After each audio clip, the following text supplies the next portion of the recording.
고등학교 대표 선수로 발탁될 만큼 유도를 좋아했던 한 청년.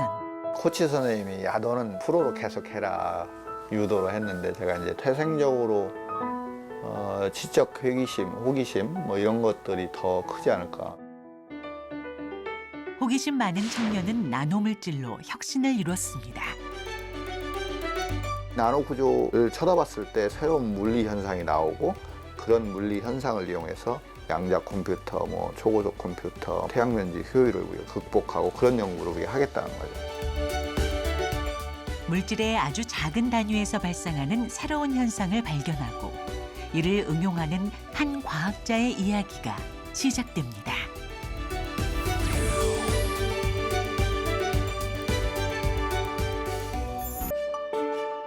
지난 3월 제어할 수 없다 여겼던 구리의 산화를 제어해 학계를 놀라게 한 연구팀. 요게 구리예요. 요게 그냥 구리인데 그냥 구리랑 색깔이 다르잖아요. 그죠? 완전히 다르죠. 단결정 구리를 키운 다음에 단결정 구리 표면에 산화층을 만드는 거죠. 일반적으로 이제 우리 자유여신상에서 보듯이 그 산화층은 아주 임의로 일어나잖아요. 그래서 이제 색깔이 지저분하게 되고. 청록색으로 보이는 자유의 여신상은 원래 구리로 만든 붉은 갈색의 건축물인데요. 공기 중에서 산화하는 구리의 특성 때문에 색이 달라졌습니다. 기존의 구리에 대한 상식을 완전히 깼다고 보는 거죠. 구리에서 이런 알주노주 파남보에 총 천연색을 낸다는 것은 아무도 그렇죠. 상상을 못했던 그런 거죠. 근데 이제 이게 구현이 된다는 거가 우리가 나노 레벨로 이런 그 원자층들을 산화를 제어를 했다. 특별히 개발한 장치로 구리를 0.1 나노미터 수준으로 만든 뒤 열 처리를 거치면 산화가 일어나고 그 두께에 따라 다양한 색을 만드는 원리인데요. 저희 실리콘 사이드에다가 테스트 하잖아요. 기초과학 연구로 이뤄낸 이 성과는 반도체나 기능성 창호 등 다양한 분야에서 응용될 것으로 예상된다고 합니다. 포비한 상태에서 하이드로필릭한 상태로 기초 연구를 근거로 Y 기술을 최종적으로 찾아가는 게 우리 IBS의 목적이니까 그런 면에서 보면 우리 구리 가지고 뭔가 새로운 Y 기술을 찾는다고 하는 것은 굉장히 제가 볼 때 좋은 예라고 할 수 있어요. 하나일 때만 가서 그 아일랜드에 붙어서 아니, 뭐 당연히 매스 디피션이니까 뭐 그렇긴 하죠. Y 기술이라고 하는 것은 기존에 있는 기술 이런 것이 아닌 완전히 새로운 기술로 우리가 먹거리 창출을 할 수 있는 새로운 거를 그러기 위해서는 기초 연구가 중요하다. 그렇게 해서 기초과학연구원을 발족을 했어요. 나노구조 물리연구단은 그 연구센터 중에 하나고 기본적으로 나노기술을 이용해서 연구를 하되 정부 혹은 산업체에 필요한 Y 기술을 우리가 접목시키는 역할을 하겠다. 그렇게 해서 시작을 한 거고 저희는 2012년도 12월에 시작을 했습니다. 세계적 수준의 기초과학 연구를 위해 설립된 연구원. 이 중 나노구조 물리연구단은 나노 신소재를 개발하고 새로운 물리 현상을 연구하고 있습니다. 나노구조 물리연구단의 특징을 소개해주겠다는 이영희 박사. 연구소 자체가 구조가 이게 오픈 스페이스로 돼 있어서 서로 다른 연구 분야 사람들이 같이 이렇게 일하게 돼 있어요. 그리고 오픈 스페이스로 같이 모두 쳐다보자. 그래서 우리의 슬로건이 Work Smart, Work Together. 그래서 같이 일하는 겁니다. 세계 수준의 기초과학 연구를 위해선 열린 생각과 응용 연구가 중요한데요. 최근 그 결실을 맺은 연구 성과가 있다네요. 이 차원 물질을 가지고 다양하게 연구를 하지만 이 중에서도 Y 기술을 가질 수 있는 그런 기초 연구를 하자고 해서 소위 상온에서 작동하는 자성 반도체. 이제까지 자성 반도체 중에서 상온에서 작동하는 그런 물질은 없었어요. 그동안 자성 반도체는 영하 150도 수준의 극저온에서만 가능했고 상온에서는 구현하기 어려웠기 때문에 미국의 과학저널 사이언스지가 선정한 125개의 과학 난제 중 하나였는데요. 무려 반세기의 연구에도 불구하고 해결하지 못했던 이 문제를 이 박사는 물질을 통해 해결했습니다. 이 반응은 바나듐이라고 하는 자성을 띠는 원소가 있습니다. 그 바나듐을 이 텅스텐을 포함한 화합물에 이제 넣게 되면 서로의 반응이 일어나면서 이렇게 색깔이 바뀌는데요. 물 안에 바나듐과 텅스텐이 이온으로 존재하기 때문에 반도체를 만들 때 바나듐이 균일하게 이제 분포할 수 있는 그런 기초 원리를 여기서 제공하고 있습니다. 특히 스스로 자성을 띠는 물질을 만들었을 때 상온에서 그 물질이 퍼지지 않고 뭉치는 문제까지 해결했습니다. 여기에 자성이 다 들어가 있습니다. 이 물질을 쓰면, 이 합성 방법을 쓰면 2차원 전체에 바나디움이 다 골고루 분포되게 되어 있어요. 그래서 이제 써먹을 수 있죠. 그러면 실제 특성이 잘 나오냐? 그게 제일 중요하잖아요. 그래서 상온에서 예를 들어서 자성체 성질을 뗀다 하는 걸 우리가 처음으로 증명한 거예요.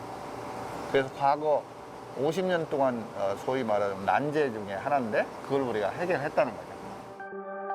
세기의 난제를 푼 이 연구 성과는 세계적인 학술지에 게재되며 학계의 반향을 일으켰습니다.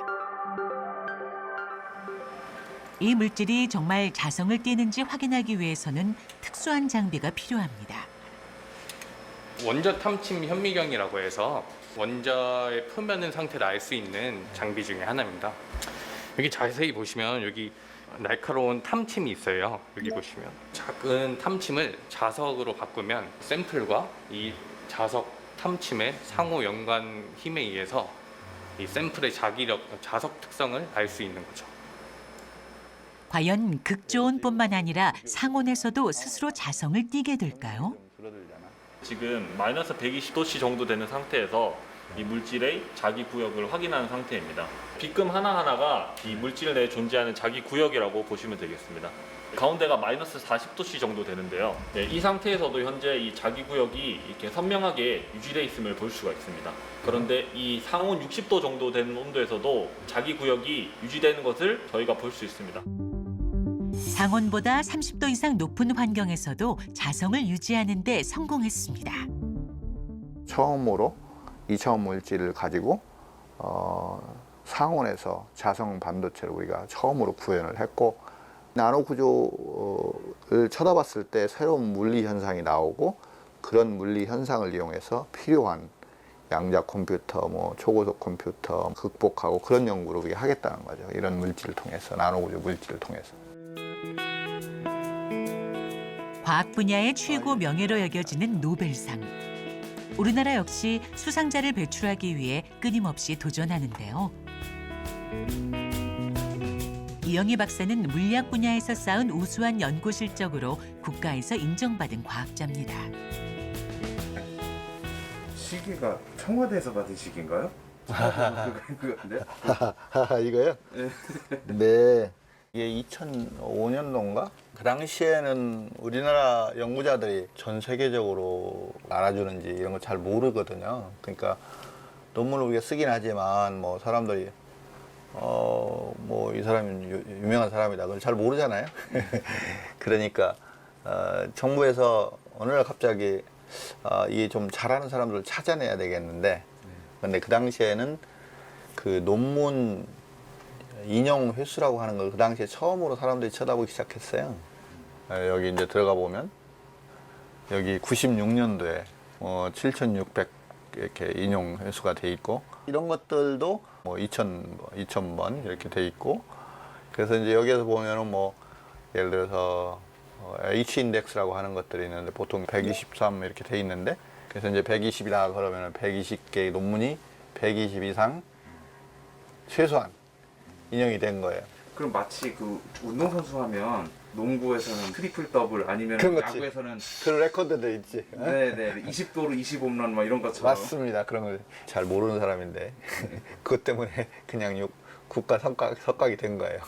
그때 이제 전 이렇게 2005년 처음 시행된 국가 석학 지원 사업에 선정된 11명 중 당당히 이름을 올린 그는 세계에서 가장 영향력 있는 연구자로 해마다 선정되는 과학자인데요. 그 단초를 마련해준 연구가 있다고 합니다.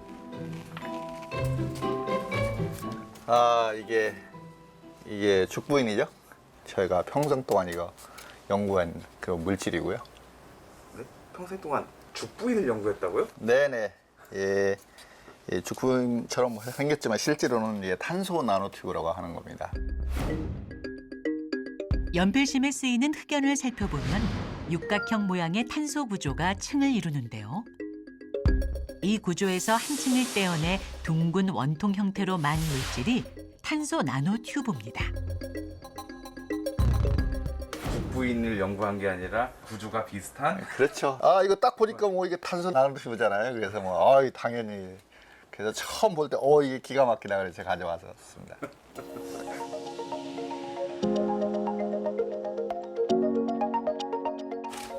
언제부터 연구하신 거죠? 탄소 나노튜브는 이제 1991년도에 일본 이지마 선생이 처음 발견한 물질이고 아주 작은 양을 만들었죠. 그 이후에 제가 이제 미국에 있으면서 작고하신 이제 스몰리 교수님인데 이거 가지고 노벨상도 받고 그랬는데 그때 이 대량 합성하는 데 성공을 하고 저도 그 연구에 참여를 했었죠. 이게 이제 탄소 나노튜브를 대량 합성한 그런 논문이고 여기 스몰리 교수님이 지금 총 지도 교수로 계시죠. 그물처럼 이렇게 돼 있잖아요. 이게 탄소 나노튜브는 투과성과 전도성이 높아 혁신적인 물질로 불리며 차세대 디스플레이로 각광받았지만 한계가 있었습니다. 그 당시에는 LCD 크기가 굉장히 중요했는데 크기가 32인치까지 맥시멈. 그 이상은 기술적으로 못 넘어가겠다. 그래서 우리가 탄소 나노튜브 가지고 디스플레이 만들겠다. 근데 재밌는 건 몇 년 지나니까 기술이 엄청 발달해가지고 그 한계를 극복을 해버린 거예요. 지금 뭐 100인치까지 다 만들잖아요. 그래서 결국 밀렸어요. 밀린 거죠. 그 다음에 이제 반도체도 밀렸어요, 사실은. 왜 그러냐면 3분의 1은 금속이 금속.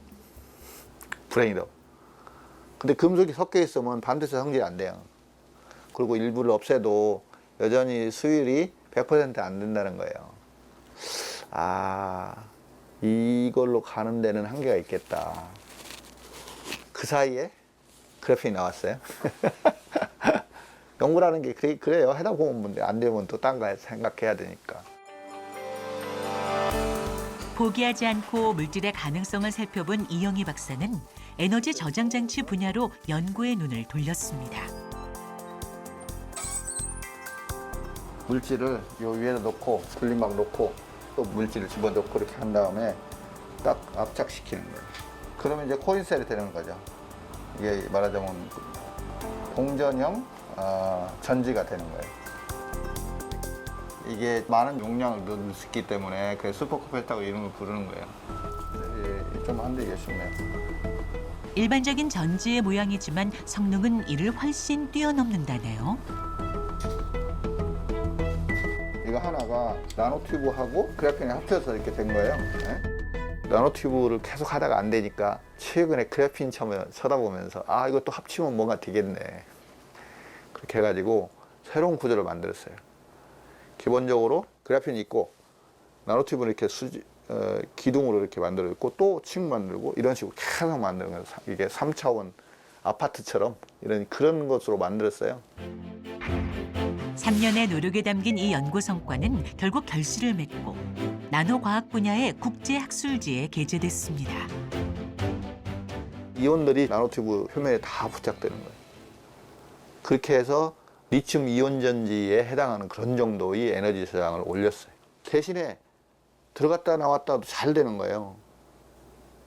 그러면 출력이 잘 되는 거죠. 그러니까 리튬 이온 전지하고 비교가 안 되는 그런 출력을 우리가 만들어낸 거예요. 포기를 모르는 집념의 과학자. 그 도전의 끝에는 실패라는 꼬리표 대신 기술의 한계 극복이라는 성공의 이름표가 붙어 있습니다. 사실 집안 형편이 어려워 실업고등학교에 진학할 수밖에 없었던 이영희 박사는 고등학교 시절 장래가 촉망되는 학교 대표 유도 선수였습니다. 저는 원래 실업고등학교 다녔는데 유도는 그냥 제가 좋아서 시작을 했고 그래서 그때부터 지금까지 평생 유도를 했어요. 제가 50대 중반까지 유도를 했으니까 제가 안식년 가고 미국에 갔을 때도 제가 항상 유도복은 가지고 다니고 그렇습니다. 장래가 촉망되는 유도 선수였기에 그 안전한 길을 갈 수도 있었지만 지식에 목말랐던 그는 새로운 길을 선택했는데요.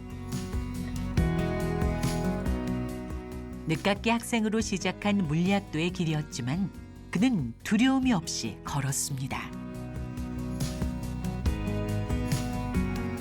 철도고등학교 졸업하고 바로 철도청에 입사를 했는데 아무 생각 없이 그냥 출퇴근하니까 한 달 지나니까 내가 10년쯤 지나면 내가 어떻게 변할까를 좀 상상을 해봤어요. 근데 내 스타일은 아니다. 그래서 그때부터 이제 공부하기 시작했어요. 좀 특이하죠. 흔히 말하는 엘리트 코스를 밟지 않았음에도 남다른 근성과 노력으로 이뤄낸 성과는 세계가 주목하는 과학자로 그의 이름을 환하게 빛내고 있습니다.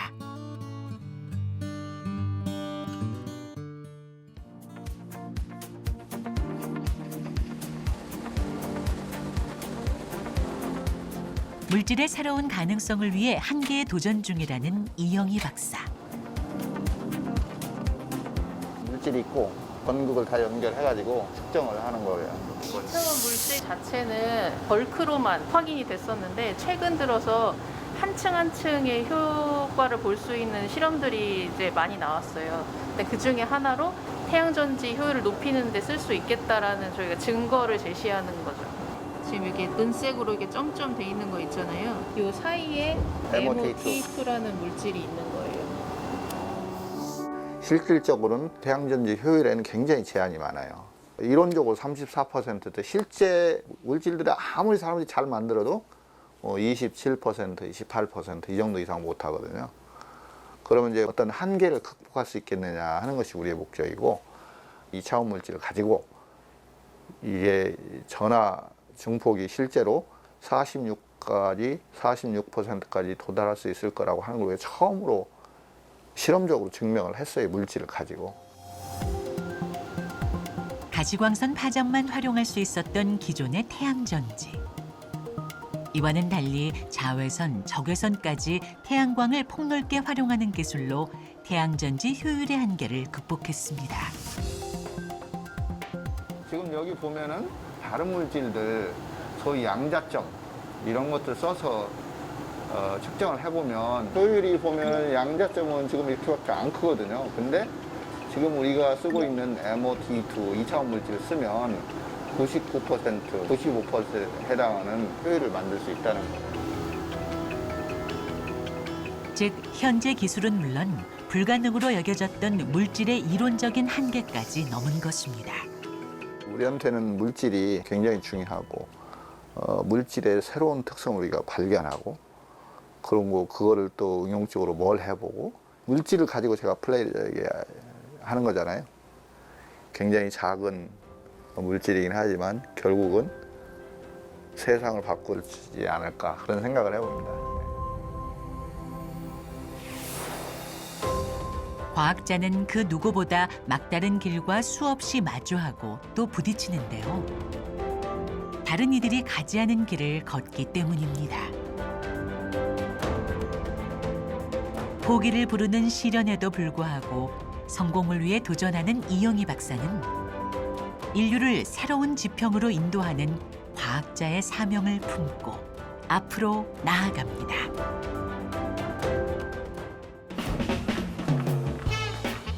선배님, 좀 바뀐 거 있으면 한번 찾아보시죠. 뭐예요? 뭐가 차이가 있나요? 찾아보세요. 모르겠는데. 어?